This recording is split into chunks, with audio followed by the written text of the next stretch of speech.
Thomas Hale was a man of routine.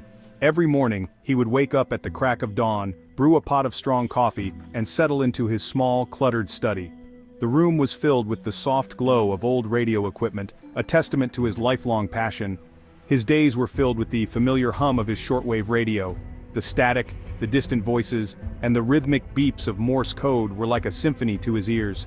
Each sound told a story, each frequency a new adventure. An experienced amateur radio operator, Hale had spent countless hours listening to the airwaves.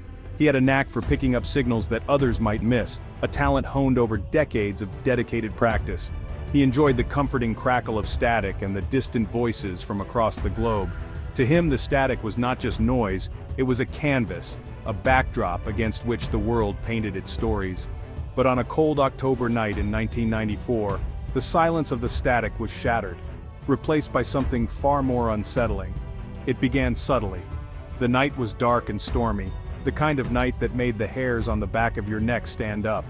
At first it was just a faint whisper, barely audible beneath the usual hiss and pop of the radio waves. Hale leaned in closer, adjusting the knobs, trying to make sense of the sound. It was unlike anything he had ever heard before. This was not the usual chatter of distant conversations or the rhythmic pulses of coded messages. This was different. The whisper seemed to carry a weight, a sense of urgency that sent chills down his spine. Hale, initially dismissing it as interference, soon realized this was something else entirely. He had encountered interference before, but this was different. This was deliberate, intentional, as if someone or something was trying to communicate with him. This was a voice, but not one he could quite decipher. It was as if the voice was speaking in a language he had never heard, a language that defied all logic and reason. Hale's heart raced as he continued to listen, the eerie whisper growing louder and more insistent. What was it trying to say? And why had it chosen him? The clock ticked past 3 a.m. The date was October 26, 1994. Hale sat hunched over his radio, a mug of now-cold coffee forgotten beside him. Then it happened. At precisely 3:14 a.m., the whisper broke through, stronger than before. A voice, distorted and eerie, crackled through the speaker. "The red door! Find the red door!" The voice seemed to repeat, each syllable laced with an unnatural echo. Hale strained to listen, his pulse quickening. What was this? Who was sending this message? The message, though garbled, seemed clear in its intent. Find the red door. Days turned into a blur of sleepless nights, the hours blending together in a relentless pursuit of answers. Hale dedicated himself to deciphering the cryptic message, his mind racing with possibilities and theories. He managed to isolate a faint, rhythmic clicking sound accompanying the transmission. It was Morse code, a language of dots and dashes that held secrets from another time. His heart pounded as he translated the dots and dashes, each symbol revealing a piece of the puzzle. The message was simple, yet profound: coordinates. A location that seemed to beckon him with an almost magnetic pull. They pointed to a location near London, a place identified on his old maps as an abandoned Cold War listening post, a relic of a bygone era, shrouded in mystery and forgotten by time. Driven by an unknown force, Hale packed a bag. His mind was set, his resolve unshakable. He knew he had to follow the trail, no matter where it led. He felt strangely drawn to those coordinates, compelled to uncover the mystery behind the red door. It was as if the door itself was calling out to him, whispering secrets of the past. He left a note for his neighbor, mentioning a sudden trip. A vague explanation, but he couldn't risk revealing too much. Then, Hale stepped out into the pre-dawn darkness and vanished. The world around him was still, the air thick with anticipation. No one saw him again. The house stood empty, a silent witness to his departure, the door left ajar as if waiting for his return. Weeks later, a search party discovered Hale's abandoned car near the overgrown entrance of the listening post. The discovery sent chills down their spines. The old listening post, shrouded in an eerie silence, seemed to hum with an unseen energy. Inside, the air was thick with the smell of damp earth and decay. It was as if time itself had stood still within those concrete walls. Then came the discovery that would cement the mystery surrounding Hale's disappearance. His handheld cassette recorder, left on the floor of the main control room, contained a chilling record of his final moments. The recording, filled with the static of the radio and Hale's own heavy breathing, ended abruptly with a blood-curdling scream. The mystery of Thomas Hale and the Red Door might have faded into obscurity, becoming another unsolved case in the annals of unexplained phenomena. But the story was far from over. 10 years later, in 2004, I stumbled upon the same eerie transmission. Ashcroft, an aspiring documentary filmmaker, was immediately captivated by the chilling message. Intrigued and undeterred by Hale's fate, she decided to investigate. I tracked down the source of the transmission to the abandoned listening post, the same location where Hale had vanished.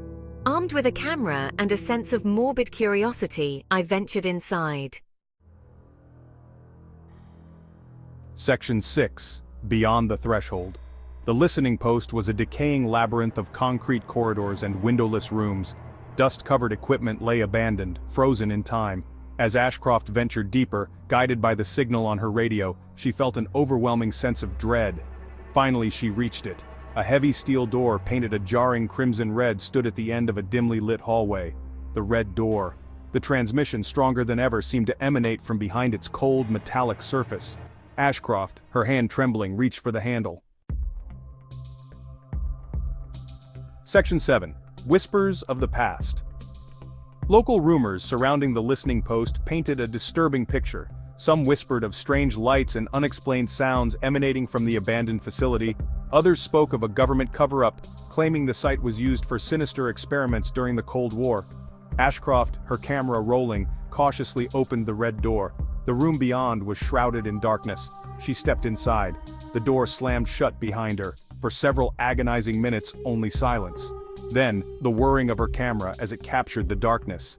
Finally, the sound of the door being forced open again. Ashcroft emerged, shaken, but unharmed. She had no memory of what she had seen inside. Section 8. The Red Door Beckons. Ashcroft returned, forever changed by her experience. She uploaded her footage to the internet, where it quickly went viral. The story of Thomas Hale resurfaced, fueled by renewed interest. Theories ran rampant, ranging from government conspiracies to extraterrestrial contact. The Red Door became a symbol of the unknown, a focal point for speculation and fear. Some believe the Red Door is a portal, a gateway to another dimension or perhaps even another time. Others claim it is guarded by something sinister, something that does not want to be found. Whatever the truth may be, the Red Door continues to beckon, drawing the curious and the adventurous toward its enigmatic threshold. Section 9. An Open Enigma. This chapter delves into the heart of mysteries that have baffled us for generations, leaving us with more questions than answers. The mystery of the Red Door remains unsolved. It stands as a symbol of the unknown, a barrier between what we know and what we fear to discover. Many have tried to unlock its secrets, but the door remains steadfast, guarding its enigma. Thomas Hale's disappearance is still an open wound, a stark reminder of the unknown that lurks beneath the surface of our reality. His case is not just a story of a missing person, it is a tale of the unseen forces that may be at play, forces that we are yet to comprehend fully. The eerie transmission continues to be heard, a haunting reminder of the mysteries that lie hidden in plain sight. The static whispers secrets that evade our understanding, hinting at a world beyond our perception, a world that intersects with ours in ways we cannot yet explain. The Red Door stands as a silent sentinel, a testament to the enduring power of the unknown. It is more than just a physical barrier. It is a symbol of the mysteries that captivate our imagination, the puzzles that challenge our intellect and our courage. It is a symbol of our collective fascination with the unexplained, a reminder that some doors are not meant to be opened. Yet the human spirit is driven by curiosity, an insatiable desire to uncover the truth, no matter how elusive it may be. And yet, the allure of the unknown is a powerful force, one that continues to draw us in, whispering promises of answers that may forever elude us. The Red Door awaits. It beckons to those who dare to seek, to those who are willing to confront the mysteries that lie beyond. Will you answer its call? The choice is yours. To step through the door is to embrace the unknown, to venture into the depths of mystery and perhaps to find the answers that have long evaded us. The Red Door is not just a passage, it is a journey into the heart of the enigma. Will you take the first step?